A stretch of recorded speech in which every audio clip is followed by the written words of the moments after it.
टुम टुम कहानियाँ। जैसा कि हमने पिछले पार्ट में देखा था कि सीमा की प्रॉपर्टी के कागज पर तो चाय फिट जाती है। तेरी कैसी मेहनत मेहनत तो मेरे पति ने की है। इतनी प्रॉपर्टी बनाई।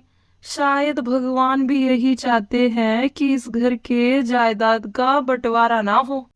सीमा गुस्से में अपने रूम में चली जाती है। ये प्लान तो फेल हो गया, जल्दी ही कुछ और प्लान सोचना होगा। कुछ समय बाद श्याम की भी शादी जल्दी हो जाती है। बेटा, अपना दाहिना पैर कलश को मारो और अंदर प्रवेश करो। श्याम की पत्नी गलती से बाहिने पैर से कलश को गिरा देती है। अरे कोकिला, ये तो अपशुगन हो गया। माफ कर दीजिए माँ जी, मैंने ध्यान नहीं दिया।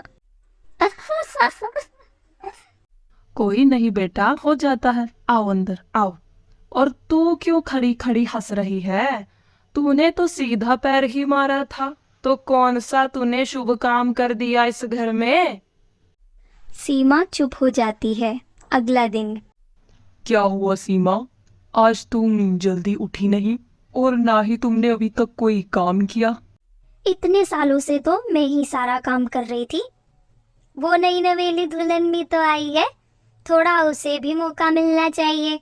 वैसे भी जायदाद तो मुझे मिली नहीं जो मैं इतना काम अकेले ही करूं। क्या तुम भी सुबह सुबह जायदाद जायदाद कर रही हो? अरे सीमा, चाय मिलेगी या नहीं? सीमा तो नहीं आती, लेकिन नई बहू चाय लेकर आ जाती है। माँ जी, आपकी चाय। इतने में ही सीमा वहां पर आ जाती है और अपने बारे में इतना सब सुनकर कहती है, लाओ बेटा, उठ गई तुम। एक तुम हो जो पहले दिन से मुझे टाइम पर चाय पिला रही हो, और एक सीमा है जो इतने सालों में भी मुझे एक बार भी टाइम पे चाय नहीं पिला पाई। अरे वाह माँ जी, नई बहू आई नहीं कि आपने मेरी चुगली करना भी शुरू कर दी। इतने सालों से मैं आप सब लोगों का काम कर रही हूँ, क्या मेरी कोई इज्जत नहीं है इस घर में? अरे ऐसा क्या काम कर दिया तूने जो इतना सुनाई जा रही है? थोड़ा काम करती नहीं कि पूरा दिन सुनाती रहती है। और मुझे सब पता है, थोड़ा बहुत काम करती है, वो भी जायदाद के चक्कर में। इतना शोर होने की वजह से राजू और श्याम और कोकिला का पति भी वहां आ जाता है। क्या हुआ माँ, तुम इतना गुस्सा क्यों हो रही हो? अरे मैं क्यों गुस्सा होने लगी? अपनी बीबी को देख, सुबह सुबह झगड़ा करने लगी मेरे से आकर। सीमा, अंदर चलो। मैं कहीं नहीं जाऊंगी, आज फैसला होकर रहेगा इस घर में। अगर मैं कोई काम नहीं करती तो मुझे मेरा हिस्सा दे दो और हम अलग ही रहेंगे। आ गई ना सच्चाई जुबान पर? जायदाद के लिए ही तो ड्रामा कर रही है महारानी इतना। लाओ प्रॉपर्टी के कागज, अभी साइन कर देती हूँ उस पे। अरे कोकिला, बच्ची है, जाने दो। नहीं माँ, ऐसा मत करो। सीमा तो पागल है, इसे मैं समझा दूंगा। अरे नहीं बेटा, जाने दे इसे। जैसी है वैसे ही रहने दे इसको।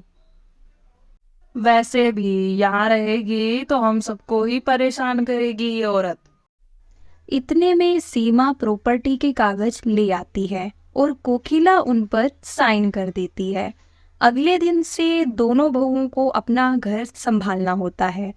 एक और नई बहू तो सब संभाल लेती है, लेकिन सीमा। सीमा, सीमा उठो, मुझे लेट हो रहा है।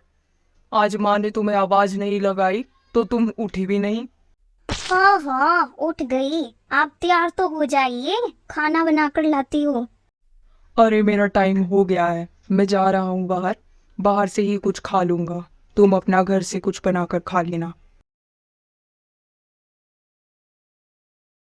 ये बाहर से खाएंगे तो मैं क्यों घर का बनाकर खाऊं? मैं भी कुछ बाहर से ऑर्डर कर लेती हूँ।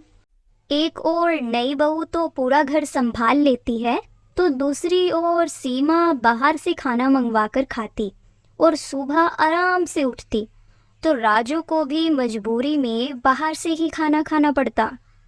सीमा, बाहर का खाना खाने की वजह से बहुत खर्चा हो रहा है। अरे तुम्हें खर्चे की पड़ी है और मेरे पेट में इतना दर्द हो रहा है।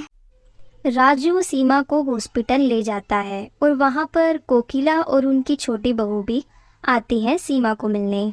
सीमा, कैसी है तेरी तबीयत? माफ कर दीजिए माँ जी, मैंने आप सबके साथ बहुत गलत किया।